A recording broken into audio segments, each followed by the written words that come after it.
Hi people, please forgive my target face. But yeah, I'm picking up now that I have time to do the review because I wanted to share with you a trilogy that I recently read.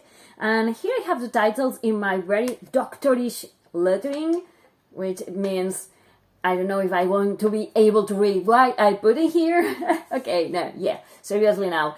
I'm going to be talking about the Bring Me Their Hearts trilogy by Sara Wolf. And I read the three books one after the other, so that's why I'm going to make a review of the three of them completely spoiler-free. So the first book in the trilogy is Bring Me Their Hearts, the second one is Find Me Their Bones, and the last one is Send Me Their Souls. One of the things that I love about this trilogy is how much sense does the title make in relation in everything that happens in the book. In the first book, we are going to be introduced to this magical, incredible world. The first book, as I was saying, is Bring Me Their Hearts, and I think the world building is amazing. We're going to be presented with this world in which we have humans and witches and magic trees and different kind of magical beasts. And we are going to be following our main character, a girl called Zera, and she is heartless. What does it mean? It means that a witch removes the heart of a person, and then having their heart in their possession, the witches can command these heartless people to do their bidding. There was a war some time ago in which orders of heartless waged war against humans. So now the situation between witches and humans are not so good, and they are trying to prevent another war. So they are going to send Sarah to get the heart of the prince, so they can command him and do whatever they want and kind of prevent this war. But yeah, she's going to be sent there like looking very pretty and being very sassy, and they have to train her how to be a damsel because she has been living in the forest like a wild creature for a while. So yeah, we have this concept here, having women prep up to be just beautiful vessels with almost zero personality and, being what is expected of them. So at the very beginning, we're going to have a character who's going to defy all of this. And it's going to be able to catch the attention of the prince. And the prince is not also what you expect him to be, and I'm not going to be saying much more about it because I don't want to make any kind of a spoiler.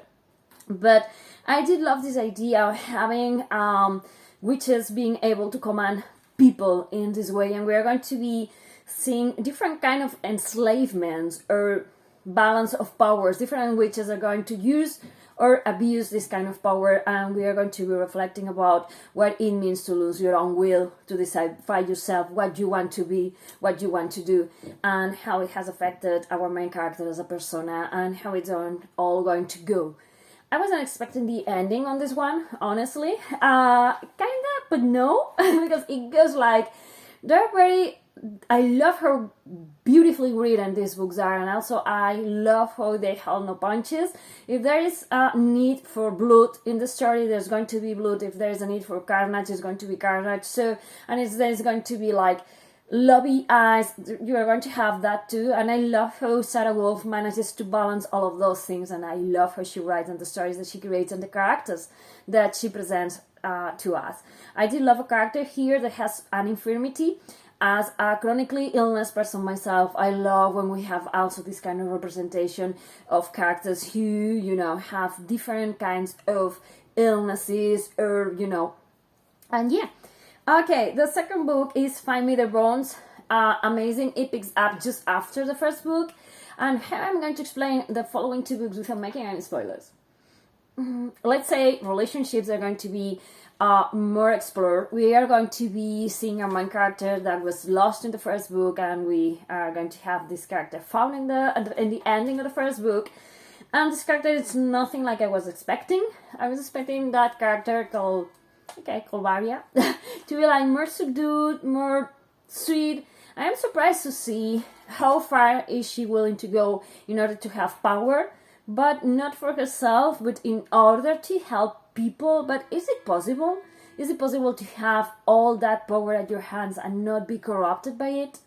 Are you going to be able to, to be yourself, or you're going to be corrupted. And also, if you have someone who's going to be, if you have a Heartless at your hand, are you going to abuse that power in order to get the bigger power? So there's lots of things going on in this book about how power can corrupt, about how you can want to access it in some way to help others, but ultimately, ultimate power corrupts, and the fact that the abuse of people that you can command to obey. In this case, we have the Heartless. She has possession of a heart, so she can command that person, but it also makes you reflect about other people. And also in this book, we are going to be learning about the Valkyrians, and also how they have been corrupted from the very beginning to the creatures they were, to the creatures they are now. And we are going to be exploring their minds, knowing much more about how they have been corrupted and converted into these other different creatures than they are nowadays. And sometimes you're reading this book, you're thinking if there is a way to go back to the way things were before, when hatred and power and all of this didn't try to subject other people behind, under your orders, and behind the ideas of someone who holds the power over the rest of the world, so to speak. It's more complicated than that, but yeah, I think I chew more than I can, making the 3 books reviews without making it, spoilery, but yeah. And lastly, Send Me the Bones. This is like a travel kind of book. We are going to be following our main characters from one point to the other. They have to do something. So we are going to be traveling with them. And I like about this book that it's going to be talking about self-acceptance, self-assurance, and the ability of deciding by ourselves without having other people telling us what to do, or making us obey the orders. I love particularly in this book how far we have become with Zera, this main character who at the very beginning she could be ordered around, and she still can be ordered around because there's another person in possession of her heart yet again. And I love how she wants to be able to have this choice. This book, I think it's centered about this idea that we all need to be able to have choices, and what does it mean. And sometimes sometimes it's everything. Even if we choose wrongly, the ability of being able to choose by ourselves and learning from those things that we choose wrongly, and being our own persona instead of being like a toy or an object under some other persona. It's amazing. Also, I love seeing our other characters. It's Fiona? I'm not sure how you all pronounce her name, but for me she's an amazing character and I love her so much. I love that she has this smart, she defies society. She's a woman, she's very smart, and she's going to find her own place in this book. She's going to be coming very far from the girl that we met in the first book, and I love her for that. And there's other characters that we are going to be seeing again. And I do love the closure that this trilogy has with this book. There's a thing after the epilogue that I was like, how does it... I believe it. I was expecting this to happen, but how it really happened. I will have liked that the author will have, told us more about how that thing that happens after on the last pages, how it came to pass. But I was very satisfied with the trilogy.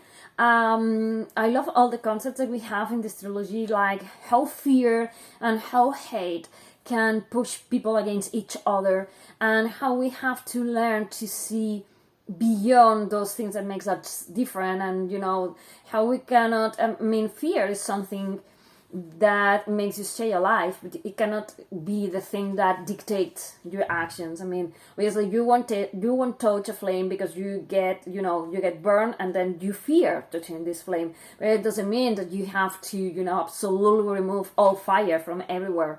And I do love the concept of family finding friends and relying on them, and being able to choose by yourself, and to have female friends who are going to have you back. I think this is something that we are going to find in this book that for me was very special, because I love when we have this kind of female friendships in books, not only having our main character being a woman and being the heroine of this story, but you know, being part of a bigger group. And I love, as I said, that we have representation of different chronicle illnesses, also about what it means to abuse power. We're going to have a main character who's going to suffer very severely when he abuses magic.